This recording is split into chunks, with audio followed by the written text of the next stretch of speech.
সুপ্রিয় দর্শক বন্ধু, আসসালামু আলাইকুম। আশা করি সবাই ভালো আছেন। আজকের ভিডিওতে আমরা ই নামজারি আবেদনের সম্পূর্ণ প্রসেসটা আপনাদের দেখাবো, যে কিভাবে আপনি অনলাইনে খুব সহজে ই নামজারি আবেদন করবেন। অর্থাৎ এক আবেদনের মধ্যে স্বয়ংক্রিয় পদ্ধতিতে সকল পদ্ধতি দেখানোর চেষ্টা করব। সুপ্রিয় দর্শক বন্ধু, সর্বপ্রথমেই আমরা যে বিষয়টা করছি, আমরা ই নামজারির যে আবেদন করার জন্য যে আমাদের ওয়েবসাইট প্রয়োজন, আমরা সেই ওয়েবসাইটে যাওয়ার জন্য ক্লিক করলাম। আমাদের ওয়েবসাইট হলো গুগল সার্চ বারে গিয়ে লিখলাম ল্যান্ডগভ.বিডি। ল্যান্ডগভ.বিডি লেখার পর আমরা ইন্টার বাটনে প্রেস করলাম। ইন্টার বাটনে প্রেস করার পর আমরা যে মূল ওয়েবসাইট ভূমি মন্ত্রণালয়ের, সেই ভূমি মন্ত্রণালয়ের ওয়েবসাইটে প্রবেশ করলাম। এখানে প্রথমে আছে ই নামজারি, আমরা এই নামজারির উপর ক্লিক করে দিলাম। মিউটেশন ল্যান্ডগভ.বিডি, এখান থেকে আমরা নামজারি আবেদন এর উপরে ক্লিক করব। এখন নামজারি আবেদনের উপর ক্লিক করার পর প্রথমে কিন্তু আমরা জানি যে ই নামজারি আবেদনের জন্য যে কোড ফি, আমাদের সেই কোড ফিটা তৈরি করতে হবে। এখন কোড ফি তৈরি করার জন্য প্রথমে এখানে আমাদের নতুন নামজারি আবেদনের কোড ফি নম্বর তৈরি করতে হবে। এখান থেকে আমরা কোড ফি তৈরি করার জন্য ক্লিক করলাম। প্রথমে আপনি যে বিভাগের আওতাধীন আবেদন করবেন সেই বিভাগ সিলেক্ট করবেন। এরপর জেলা, উপজেলা,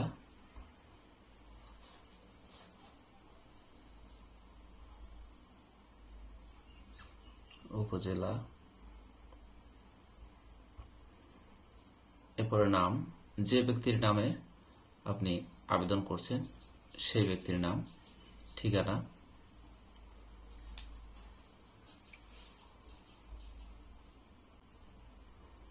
এরপরে জাতীয় পরিচয়পত্র নম্বর,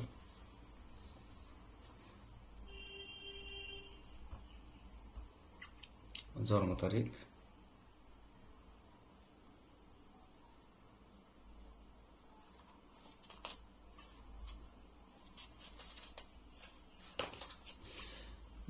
জন্ম তারিখটা আমরা প্রথমেই যে কাজটা করব, এই কাজগুলো করার জন্য আমাদের যে দুইটা বার নিব, আমরা দুইটা বার নিয়ে একটি, অর্থাৎ মাইক্রোসফট ওয়ার্ডে আমরা সকল বিষয়ে টাইপ করে নেব।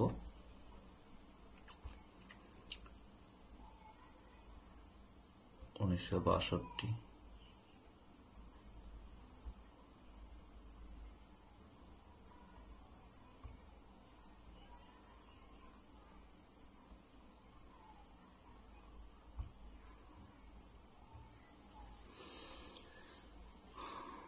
এরপরে আমরা পরবর্তী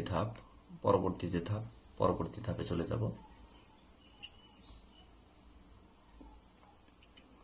দেখুন, কোড ফি অলরেডি 20 টাকা তৈরি হওয়ার জন্য আমাদের এখানে দেখাচ্ছে।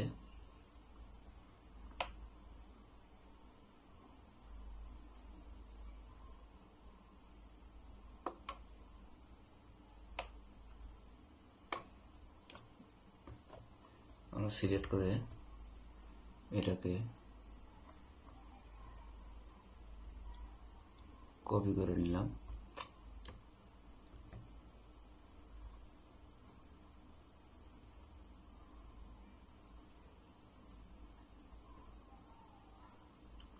এরপরে আমরা টাকা পেমেন্ট করে দেব।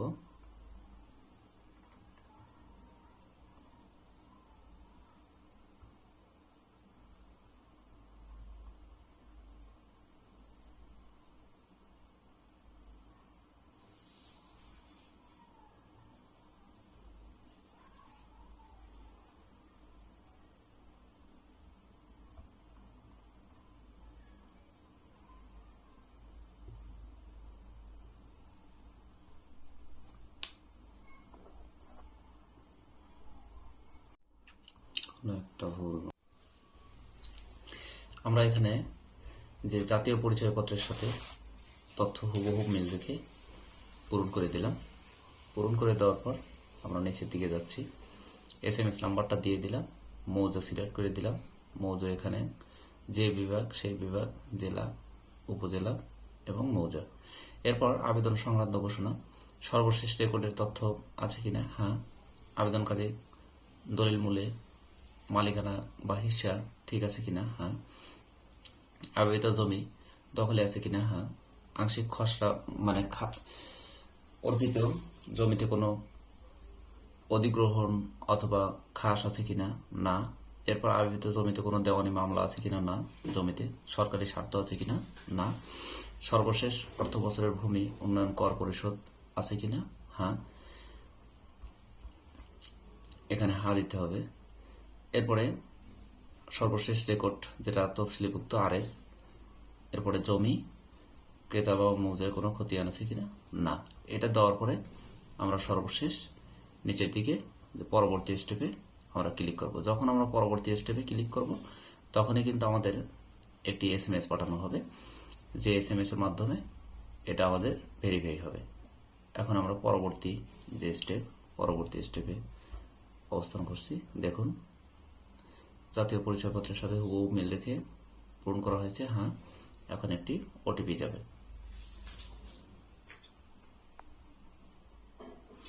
OTPটা দেওয়ার পরে আমরা এখানে টিকমার্ক করে দিব। টিকমার্ক করে দিয়ে যাচাই অপশনে ক্লিক করব। যাচাই অপশনে ক্লিক করার পর দেখুন এখানে সম্পূর্ণ তথ্য কিন্তু হুবহু মিল রেখে তৈরি করা হয়েছে। সুতরাং পরবর্তী স্টেপে ক্লিক করে দিলাম। এখন পরবর্তী স্টেপে ক্লিক করার পর আমাদের যেখানে খতিয়ান নাম্বারটা দিয়ে ভেরিফাই করতে হবে যে কত নম্বর খতিয়ান থেকে আমরা আবেদন করছি। এখন খতিয়ান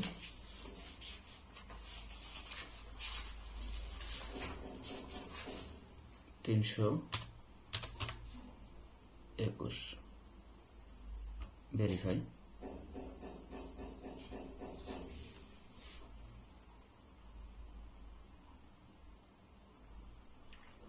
এরপরে আমাদের দাগ নম্বর, যে পর্চা অনুসারে আমরা আমাদের যে দাগ নম্বরগুলো, প্রত্যেকটা দাগ নম্বর আমরা কিন্তু দেখে দেখে খুব সতর্কতার সাথে এখানে মিলাব।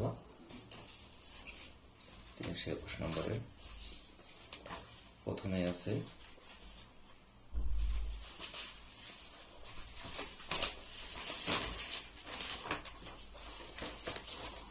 একান্ন,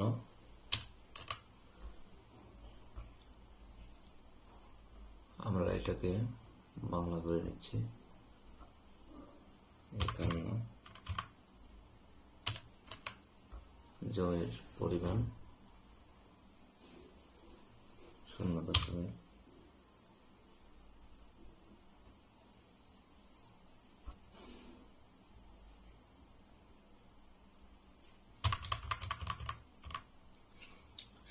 02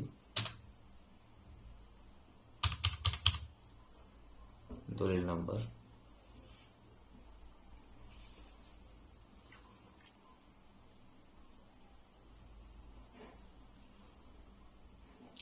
তারিখ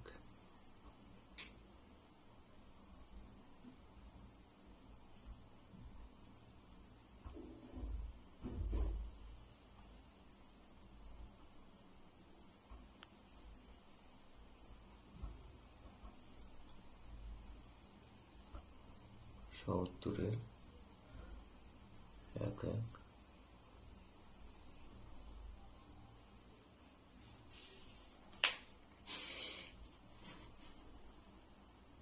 sub registrar office Faridpur.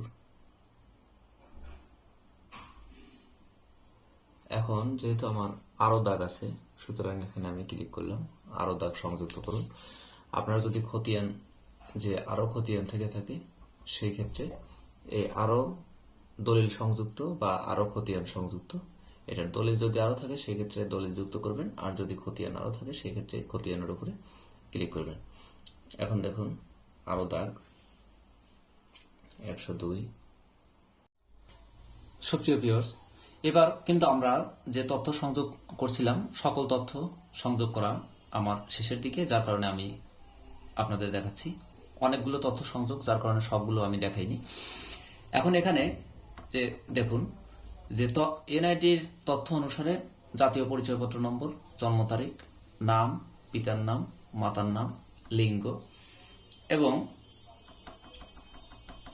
Mobile number, বিভাগ এবং এখানে যে ক্যাপচাটা দেওয়া আছে সেই ক্যাপচাটা পূরণ করে দাখিল অপশনে ক্লিক করতে হবে। এখন দাখিল অপশনে ক্লিক করার পর দেখুন এনআইডির সফটওয়্যার থেকে ভেরিফিকেশন করে নেবে। ভেরিফিকেশন করে সব যদি যাচাইকৃত হয় সেই ক্ষেত্রে আমরা বুঝে নেব এটা ঠিক আছে। এখন পরবর্তী অপশনে আমরা ক্লিক করব। পরবর্তী অপশনে ক্লিক করার পর আমাদের এটা যাচাইকৃত হওয়ার পর শুধু এখানে বাকি থাকবে জেলা এবং উপজেলা। এখন এই জেলা আমাদের এখান থেকে সিলেক্ট করে দিতে হবে, উপজেলা সিলেক্ট করে দিতে হবে। সিলেক্ট করে দেওয়ার পর আমরা এখান থেকে যে ঠিকানা আছে এই ঠিকানাটা অর্থাৎ কপি করে নিয়ে এসে পেস্ট করতে হবে। অর্থাৎ আমরা কিন্তু অবশ্যই যে আমাদের সফটওয়্যার আছে এই সফটওয়্যার থেকে আমরা আমাদের তথ্যগুলো কপি করে নিয়ে আসব। অর্থাৎ ওয়ার্ডে কিন্তু আমাদের সবগুলো প্রসেস করে রাখতে হবে, তাছাড়া কিন্তু এটা কাজ করতে আমাদের কিন্তু অনেক সময় লাগবে। এখন এখান থেকে আমি রাবেয়ার ঠিকানাটা নিয়ে আসছি, ঠিকানা কপি করে নিয়ে এসে আমি এখানে শুধু জাস্ট পেস্ট করে দিলাম। এখন দেখুন আমার সকল অর্থাৎ যে গ্রহীতা তাদের সবার তথ্য এখানে সংযোগ করা শেষ। এখন এই যে তথ্যগুলো সংযোগ করা শেষ আমি প্রথম থেকে দেখাচ্ছি। আমরা ভেরিফাই করলাম RS, এরপরে দাগ নাম্বার, সকল দাগ নাম্বার সিলেক্ট করার পর আমরা দাগ নাম্বার সিলেক্ট করার পর চলে আসলাম তথ্য গ্রহীতার তথ্য সংযোগ। এখন তথ্য সংযোগের ক্ষেত্রে এখানে 1 নাম্বার যে ব্যক্তি তাকে সংযুক্ত করলাম। এখন এখানে তার জেলা নির্বাচন করতে হবে, জেলা। অবশ্যই আপনি ঠিকানাটা কিন্তু সম্পূর্ণ ঠিকানা দেওয়ার চেষ্টা করবেন যেন ঠিকানাটা কোনো সময়ই শর্ট না হয়। এখানে ছবি ইনক্লুড করে দিচ্ছি।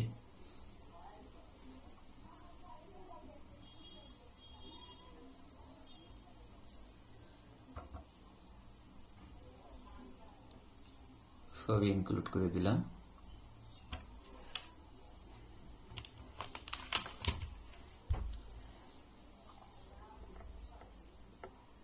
এরপরে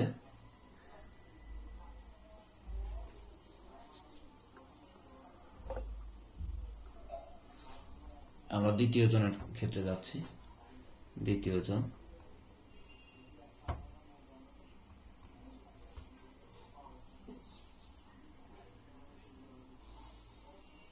মোটামুটি আমরা সবার ছবিগুলো কিন্তু চেক করে নিলাম।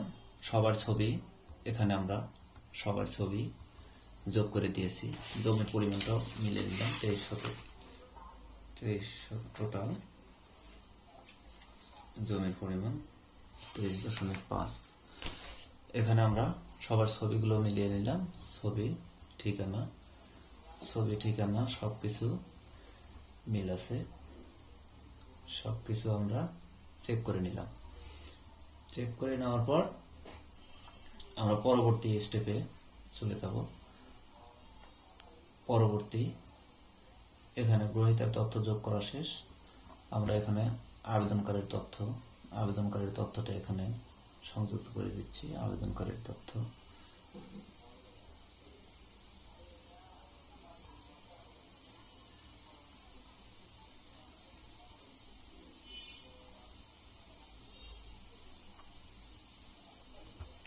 এখানে ছবি,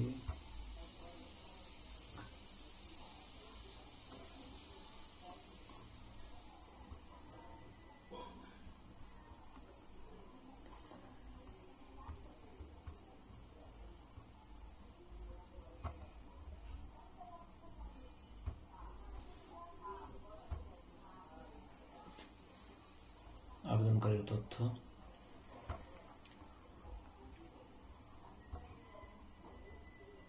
দিয়ে আমরা পরবর্তী অপশনে ক্লিক করলাম। এবার আমরা এই পরবর্তী অপশনে ক্লিক করলাম। দেখুন পরবর্তী অপশনে ক্লিক করার সাথে সাথে চলে আসছে আমাদের এখানে দাতার তথ্য। তবে একটা বিষয় আপনাদের খুবই স্মরণে রাখতে হবে, আপনি যখন দাতার তথ্য পেশ করবেন সেই সময় কিন্তু অবশ্যই আপনাকে পর্যায়ে অর্থাৎ খতিয়ানের যে ব্যক্তির নাম থাকবে ঠিক সেই ব্যক্তির নামটাই কিন্তু আপনাকে দলিলে অথবা তথ্য এরপর প্রয়োজনীয় যে সংযুক্তি যেগুলো আমরা পূরণ করেছি সেই তথ্যগুলো সংযুক্তি দেওয়ার পর আমরা এখানে খসড়া দিয়েও রাখতে পারি অথবা আবেদন সরাসরি সাবমিট করতে পারি। এখানে প্রয়োজনীয় যেমন হচ্ছে খতিয়ান, ওয়ারিশ, জমির চৌহদ্দি সবগুলো আমরা এখানে সংযুক্ত করে দেব। সুপ্রিয় দর্শক বন্ধু, এভাবে আপনি ই নামজারি আবেদন করতে পারেন। এই ছিল এখনকার মতো। নেক্সট আপডেট দেখার নিমন্ত্রণ জানিয়ে বিদায় নিচ্ছি। সবাই ভালো থাকুন, সুস্থ থাকুন। আল্লাহ হাফেজ। যার নামে আপনার তথ্যটি পর্যবেক্ষণ। সুপ্রিয় দর্শক, দেখতে থাকুন ফুল ভিডিও, খুব সহজেই আবেদন করতে। সবাই ভালো থাকুন।